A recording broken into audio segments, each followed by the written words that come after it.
15. konferencija Vašar ideja. Već 4 pune godine radimo, godišnje organizujući barem 4 konferencije.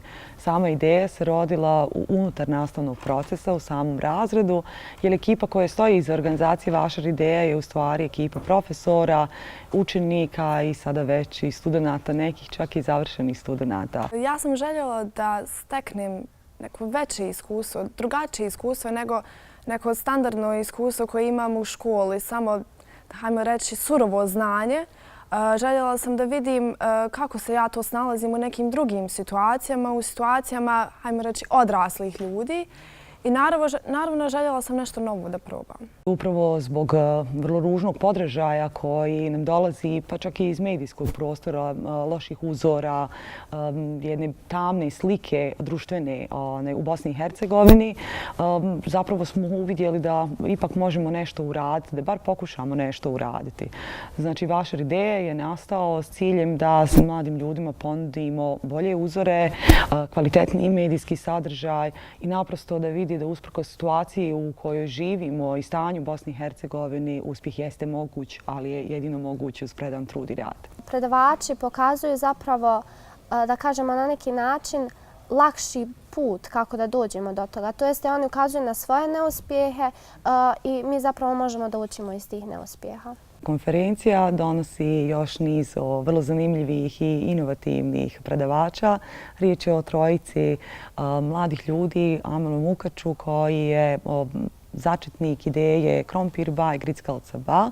Znači mladi poduzetnik koji večerašnjoj publici, mladima, hoće ponuditi zapravo da vide kako je to moguće i kada je biznis u pitanju ostvariti svoje ideje. Moja će tema biti nikada nemoj prestajati pokušavati, jer iz svakog narednog pokušaja uvijek se nešto rodi novo i uvijek nešto novo naučiš.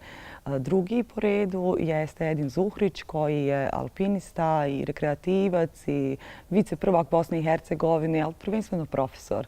Jako uživa u radu sa mladima, pa očekujemo da će i večeras biti dosta zanimljivo. U principu tema ovog predavanja će biti sportsko penjanje. U stvari, jedan sport koji je relativno mlad kod nas, ne u Evropi. I cilj je da ga prezentujemo mladima, da u stvari pokažemo da to nije onako kako se predstavlja u nekim medijima, da to nije neki ekstremni sport, nego da je to u stvari nešto što je veoma pristupačno i prihvatljivo za njih, čim se mogu baviti na neki način, kako mogu pomaći svoje granice, bilo fizičke ili mentalne, kroz taj sport. I treći, Mario Hibert, koji dolazi sa Filozofskog fakulteta u Sarajevu, odsjeka za komparativnu književnost, koji se zapravo bavi, vjerovali ne, informacionim tehnologijama. Nemam neku spremnu, da tako kažem, metodologiju ili metod kojim ću se obratiti publici, ali u svakom slučaju pokušat ću da budem što jasniji. Naravno, ovo nije učionica u kojoj mogu držati predavanje pa znati koliko vremena mogu posvetiti elaboraciji nekog pojma, termina, konteksta i tako dalje. Morat ću biti brz, ali naprosto vidjet ćemo. Mislim, taj feedback će biti na koncu konca možda presudan.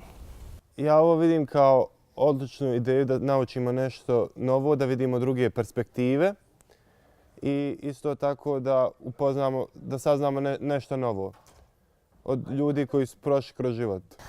Prvi put sam bila na konferenciji 2015. godine baš zato što sam u tom trenutku odlučila da želim nešto uraditi sa svojim životom, da želim malo da proširim svoje vidike. Već sam prisustvovala ranijim konferencijama, slušala predavače i zaista je mnogo veoma inspirativno i zanimljivo i jedva čekam da i danas počne pa da vidimo šta su nam današnji predavači pripremili.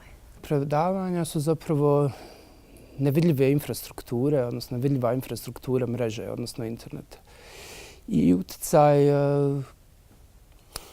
novih medija, takozvanih neuromedija, odnosno pametnih senzora u našim džepovima, kao upravljačke dimenzije naših života. Iz nekog iskustva koje imamo tokom novih godina rada, ti mladi koji dođu i probaju taj sport većina ih ostane. Svidi im se. Veoma je specifičan. Prije svega je problem solving. Traži izuzetan mentalni, fizički, psihički angažman, pa onda naravno i psihički. Koliko ćemo mi danas biti uspješni, to ćemo vidjeti na kraju predavanja. Ja sam veliki optimista i uvijek gledam nekako sa tom radošću da mladi ljudi imaju potencijala. Samo je ta štampa crna koja je konstantno priča mladi ovo, mladi ono. Ali u zadnje vrijeme zaista puno radim s mladim ljudima koji ljudi imaju fenomenalne ideje i pomažem im rado da te ideje realizuju. Znam i sigurna sam da mogu više nego što okolina misli. Nekako okolina, to jeste naše društvo, misli da mladi zaista su u trenutnim godinama samo mladi. Međutim, mi pored toga što smo mladi, mi smo ambiciozni i želimo više.